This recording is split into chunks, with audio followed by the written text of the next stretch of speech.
ଭଉଣୀଟିଏ ଭାଇ ହାତରେ ରାକ୍ଷୀ ବାନ୍ଧି ସାରା ଜୀବନ ପାଇଁ ସୁରକ୍ଷା ମାଗିନିଏ।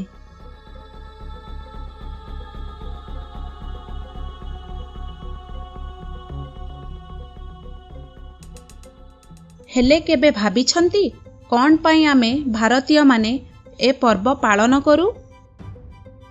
ତାହେଲେ ଆସନ୍ତୁ ଜାଣିବା ରାକ୍ଷୀ ପୂର୍ଣ୍ଣିମା ପଛରେ ରହିଥିବା କାରଣ ସମ୍ପର୍କରେ।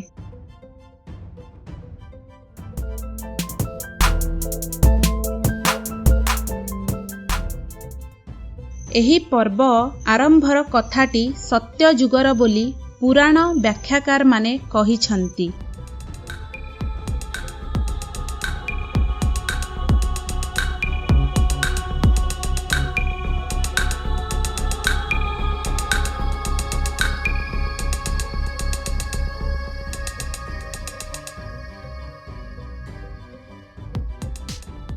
ଭଗବାନ ବିଷ୍ଣୁ ବାମନ ଅବତାର ଧାରଣ କରି ରାଜା ବଳିଙ୍କ ପାଖକୁ ଭିକ୍ଷା ଆଣିବାକୁ ଯାଇଥିଲେ।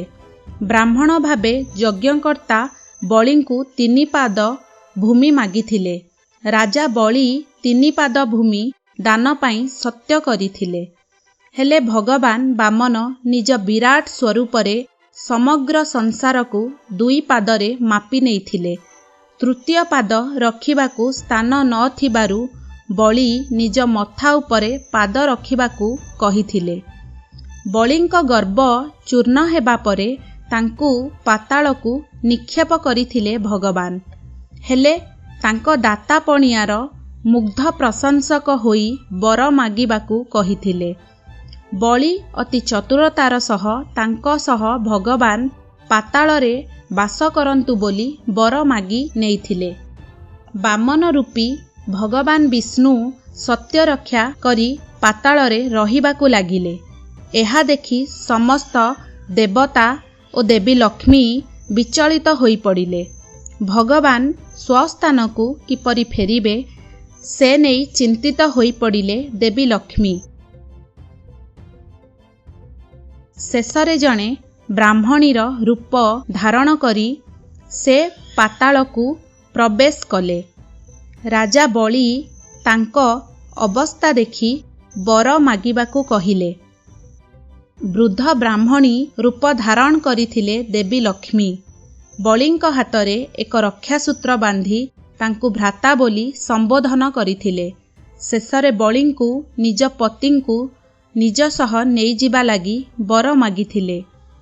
ରାଜା ବଳି ମା ଲକ୍ଷ୍ମୀଙ୍କୁ ଚିହ୍ନିପାରି ତାଙ୍କୁ ଭାଇ କରିଥିବାରୁ ନିଜକୁ କୃତାର୍ଥ ମନେ କରିଥିଲେ।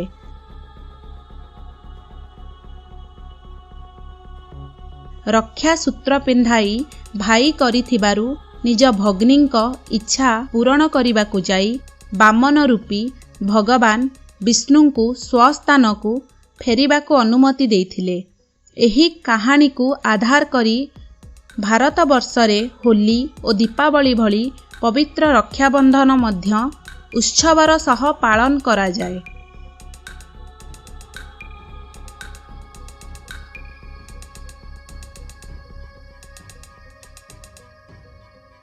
କାହାଣୀଟି ପୁରାଣ ସହ ଜଡ଼ିତ ହୋଇଥିଲେ ବି ଇତିହାସରେ ଭାଇ ଭଉଣୀର ସମ୍ପର୍କ ଓ ରାକ୍ଷୀକୁ ନେଇ ଅନେକ କଥା ଶୁଣିବାକୁ ମିଳେ।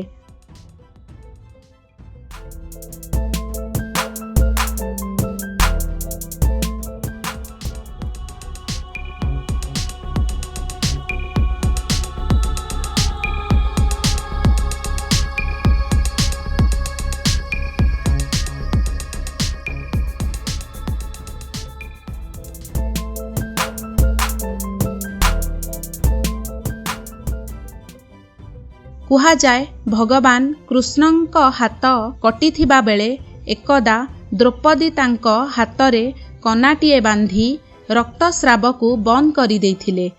କୃଷ୍ଣ ଦେବୀ ଦ୍ରୌପଦୀଙ୍କୁ ସଖୀ ବୋଲି ସମ୍ବୋଧନ କରୁଥିଲେ ମଧ୍ୟ ତାଙ୍କର ଏହି ସାମାନ୍ୟ କନା ଖଣ୍ଡକ ଯେ ଅତି ମୂଲ୍ୟବାନ ତାହା ଅନୁଭବ କରିଥିଲେ।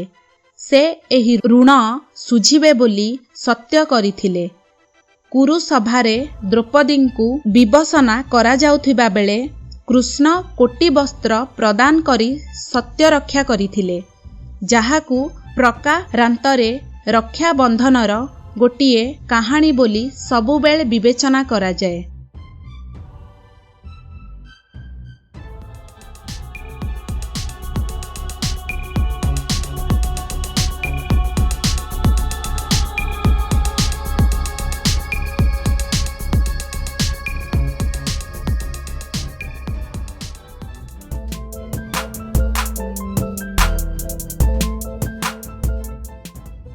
ମୋଗଲ ସମ୍ରାଟ ହୁମାୟୁନ ଓ ରାଣୀ କର୍ଣ୍ଣାବତୀଙ୍କ କଥା ମଧ୍ୟ ରକ୍ଷାବନ୍ଧନ ବେଳେ ମନେପଡ଼େ।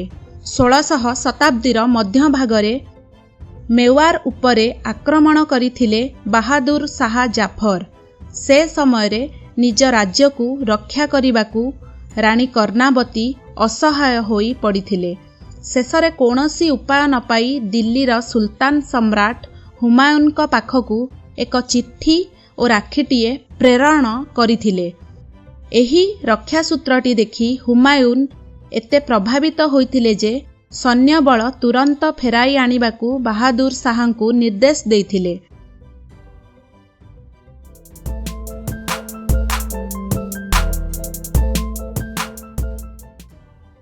ରାଣୀ ଲକ୍ଷ୍ମୀବାଈ ନିଜ ପିତାଙ୍କ ସହ ଜଗନ୍ନାଥ ଦର୍ଶନ ପାଇଁ ପୁରୀ ଆସିଥିବା ବେଳେ ପିଲାବେଳେ ନିଜ ଯାତ୍ରୀ ପଣ୍ଡାଙ୍କ ପୁଅଙ୍କୁ ରାକ୍ଷୀ ପିନ୍ଧାଇ ଭାଇ କରିଥିଲେ।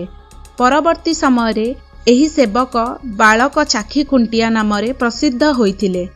ରାଣୀ ଲକ୍ଷ୍ମୀବାଈଙ୍କ ସ୍ୱାମୀ ଆଖି ବୁଜିବା ପରେ ଯେତେବେଳେ ନିଜେ ଲକ୍ଷ୍ମୀବାଈ ଯୁଦ୍ଧକୁ ବାହାରିଲେ, ସେତେବେଳେ ଚାଖି ଖୁଣ୍ଟିଆ ମଧ୍ୟ ନିଜ ଭ୍ରାତା ଧର୍ମ ପାଳନ କରିବାକୁ ଆଗେଇ ଆସିଥିଲେ।